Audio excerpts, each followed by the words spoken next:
Hiya, I'm Jasper, and welcome to your video review for Venom, The Last Dance, aka Venom 3.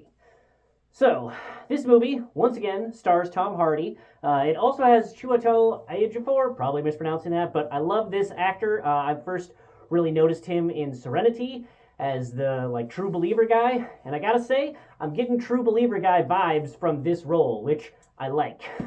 So, I did not bother rewatching the first or second one before I watched this one, but from my vague recollections, I very much enjoyed the first Venom, and I very much did not enjoy the second Venom. I'm going to put Venom 3 somewhere between Venom 1 and Venom 2, with definitely trending towards the Venom 2 line. This movie, not great. So, I just find it very hard to believe that it's okay.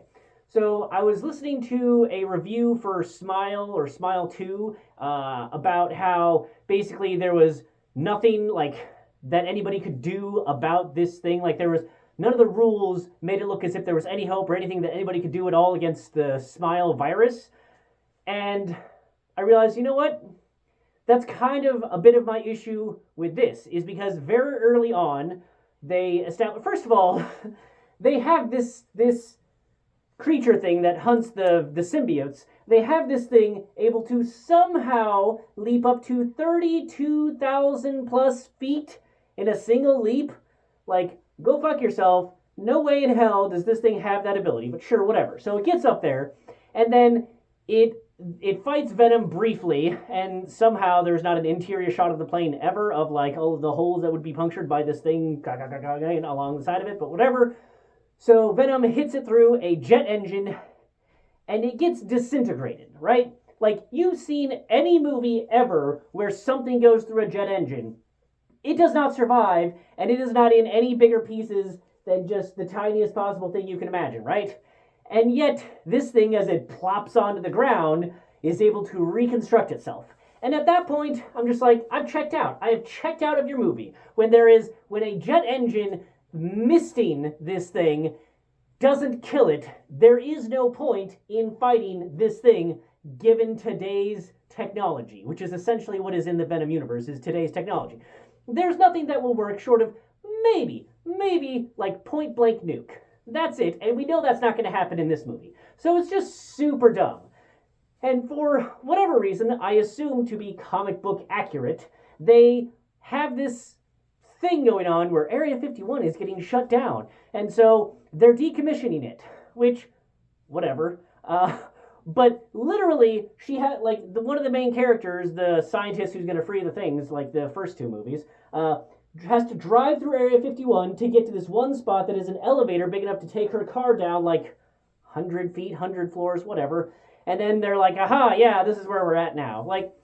Okay, but as soon as you decommission Area 51, which to me, when I hear decommission, it doesn't just mean that, hey, we're not going to be doing whatever there anymore. It's literally we are abandoning this base. So if you abandon this base, do you really think that all the people that think something happened at Area 51 aren't going to, I don't know, go looking for an elevator within 100 meters of the base? You think? Come on, man. Especially when they're oh, aliens think, you know they're going to look subterranean. Come on, man. It's just whatever. So I'm assuming it's a comic book thing. Not a good enough excuse for a movie, but whatever. So she goes down, and then there's suddenly a bunch of symbiotes, and they establish in this movie. I'm just spoiler alerts. Whatever. You're not gonna fucking see this movie. You shouldn't. But so there's 5 to 7 symbiotes down there, and they're oh. And so in the first one, and again, I haven't rewatched it. But in the first one, I seem to recall that Venom escaped from whatever bad asteroid where all the symbiotes were on, and he's towards the end of the movie, he's just spoilers for that one, hey, I'm actually kind of a loser, and I fled away from them, and there's millions or billions, I don't remember, trillions, whatever the number was, millions to billions or trillions of these things, and they all want to come here, and they all want to just eat everything. So, we established in the first movie that the symbiotes were bad 99.99999% of the time, and that there's way too many of them, right?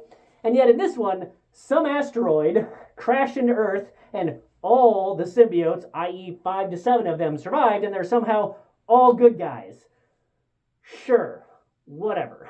And then also, getting back to the stupid decommissioning process, in this like whole sequence of her driving along, being like, "Hey Chuck," and "Hey blah blah blah," and like just clearly establishing that she's known here and she does a thing and blah blah blah. Like as part of the decommissioning process, they show this giant hyper acid tank that looks like the evil robots from The Incredibles.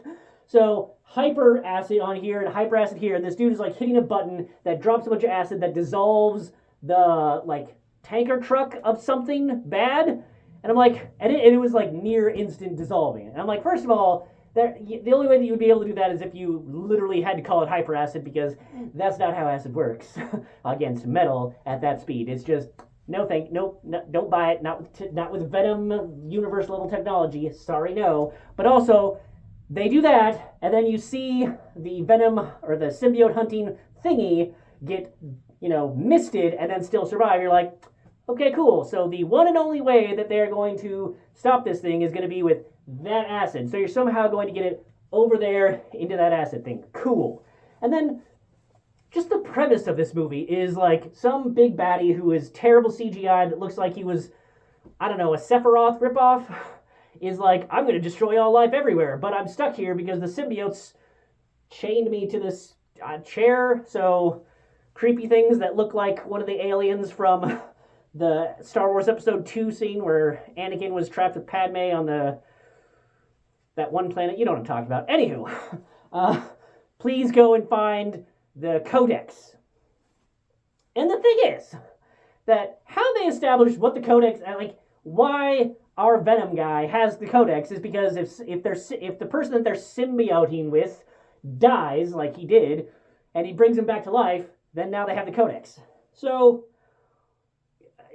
you're telling me that there's not a single turncoat symbiote in all the millions, billions, whatever, that want to destroy everything anyway, that none of those guys are like, hey, yeah, let me just kill something and then bring it back to life. There you go, there's the Codex. And also, how does that make the Codex? Again, I'm sure it's a comic book thing that has a better explanation, but it's not explained in a way that makes sense to me in this movie. Whatever. So he has it, and he's like, hey, it only worked, like, it's only shown to these guys that have, like, basically no actual vision. They just have Codex sensing, sort of like After Earth don't have vision. They could just sense fear or whatever. Same basic premise, but it can only sense the Codex. So, but it can only sense it when he's fully venomed. So he's like, I can do everything, like, tentacles and face and all that jazz, but I can't do the whole body. Seems like a really easy way to stay alive forever, but sure, whatever. So, and then he's like, the only way to destroy the Codex is if one of us dies. So I'm like, well, gosh, I wonder if at the end one of you dies. So, yeah, it's dumb. And, like, it seemed like the first one was having fun. The second one tried to have fun and sucked, if I remember correctly. This one, Tom Hardy's character just doesn't seem like he's having any fun. And it seems like some of the stuff that they established in the first one and the second one, where he's like, we are Venom, like they did that line really awesome in the end stinger, I think, of maybe the first one. But in this one, they did it again, but they fucked it up where he's like, we are Venom! We are Venom! Like, you gotta work on that, buddy. Like, okay, but you did it perfectly at the end of the first one, and now you're pretending like it did. Like, I get that it was a funny scene for a trailer, but come on. And that's also kind of how I felt about some of the other things, is that we've established in previous movies just how nearly unkillable these Venom, or these symbiotes are, unless there's, like, fire.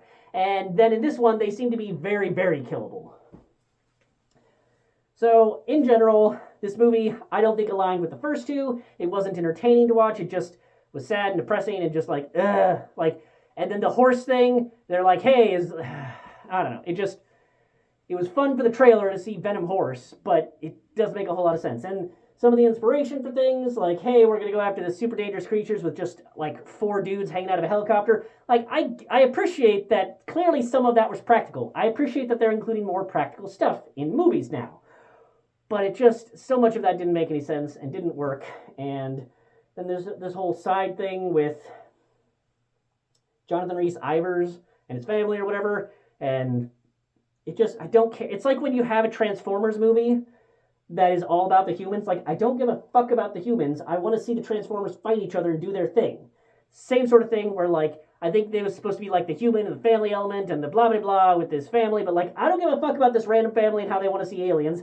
I want to see the Venoms do their thing. But clearly that's expensive, and yeah.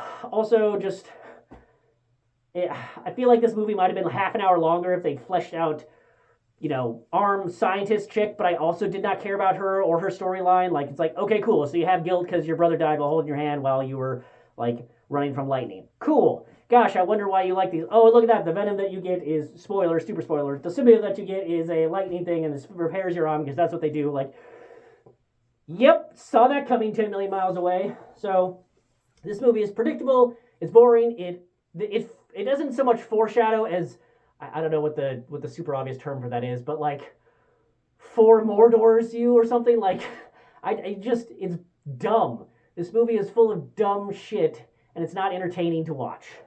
The CGI is pretty decent for the most part, and Tom Hardy as an actor is good. Jonathan Rhys-Ivers as an actor is good. Chiwetel Ejiofor as an actor is good, which elevates this movie to higher than it could have been with shitty actors. But I still did not care. So yeah, don't see this movie. Thumbs down. That's all I have for this one. Thanks for watching. Bye.